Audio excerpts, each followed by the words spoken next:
Hey everybody, welcome back to Curry's Movie Reviews. Today I am reviewing Beetlejuice Beetlejuice. Beetlejuice Beetlejuice was released in 2024 and is directed by Tim Burton. It stars Michael Keaton, Winona Ryder, and Jenna Ortega, with a supporting cast from Catherine O'Hara, Justin Theroux, Willem Dafoe, and Monica Bellucci. Set 30 or so odd years after the first Beetlejuice in 1984, the story revolves around Beetlejuice being chased by his soul-sucking ex-wife Dolores, Lydia's daughter Astrid, along with Lydia's boyfriend Rory, dealing with the sudden and tragic loss of Lydia's father and Delia's husband Charles, as they find themselves back at the town where all the hauntings began, to lay him to rest. Lydia is now a famous host of a TV show called Ghost House. It's similar to Ghost Adventures, or something along those lines. She has kept her connection to the afterlife ever since her encounter with Adam, Barbara, and Beetlejuice all those years ago. But she has grown apart from her daughter, Astrid, played by Ortega, after the loss of her first husband and Astrid's father. Astrid feels betrayed by her mother because she can't contact her deceased father in the afterlife and believes she's making all of this up. All the while, in the afterlife, Beetlejuice's ex-wife, Dolores, played by Bellucci, has escaped from her captivity to assume revenge on Beetlejuice for putting her there in the first place. I know divorces are bad, but this seems like the worst one. Eventually, the afterlife police, led by Willem Dafoe's character, Wolf Jackson, confront Beetlejuice about this, and Beetlejuice is then put on the clock to finally gain his mortality back, or else get a soul sucked out, which pretty much means you die even though you're dead. Eventually, Beetlejuice and the Dietz family are reunited again after Astrid finds herself lost in the afterlife, and Lydia must recruit Beetlejuice to help bring her back. I need you to help me save my daughter. But how do I know that you're going to keep your word? I swear on my dead mother's soul. Yes.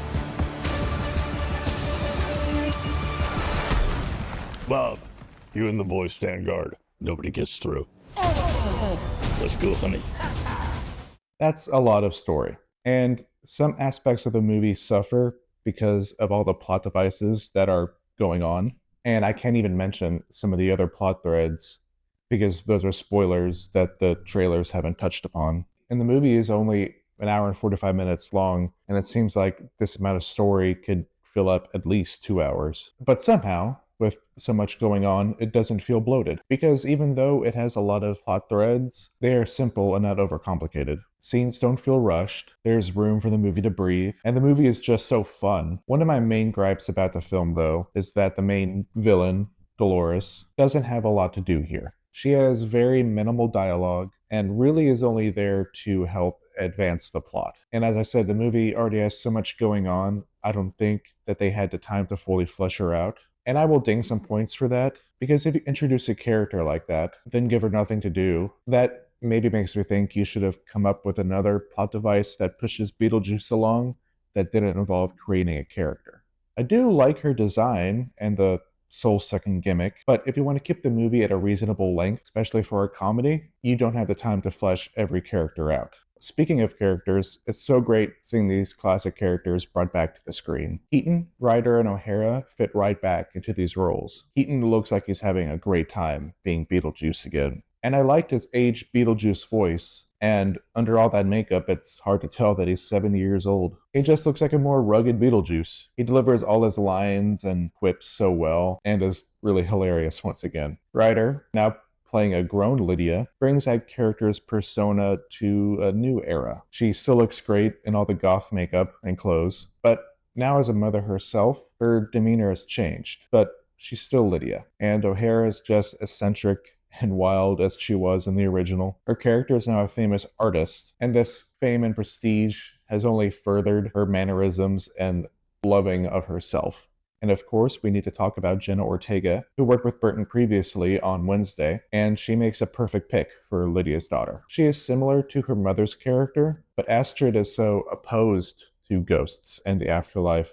Astrid is more focused on real problems like climate change, as her and her father used to go to rallies and events like that. Willem Dafoe, great to see him in this movie. He gives a very fun performance during his short time on the screen. His character was an action star while he was still alive, and he is bringing that energy to the afterlife. Rory, played by Justin Theroux, is a very sleazy kind of guy, adamantly opposed by Astrid, and is there to further the rift between Astrid and Lydia. I'd be amiss if I didn't mention the legendary Danny Elfman returning to score this film. While some themes return, like the main theme, they are all re-recorded and tweaked. It was just so good hearing that opening theme again over very similar credits, flying over the model of Winter River. It just brought you right back to Beetlejuice. Alfred Goff and Miles Miller helmed the screenplay, and they had previously worked with Burton on Wednesday, along with many other major writing credits. And the writing feels great. Beetlejuice still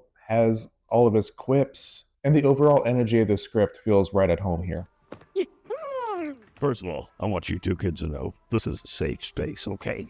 Feel free to express yourself. Don't be afraid. I sense there's an enabler here, but we'll get to that. You're a figment of my imagination. Really?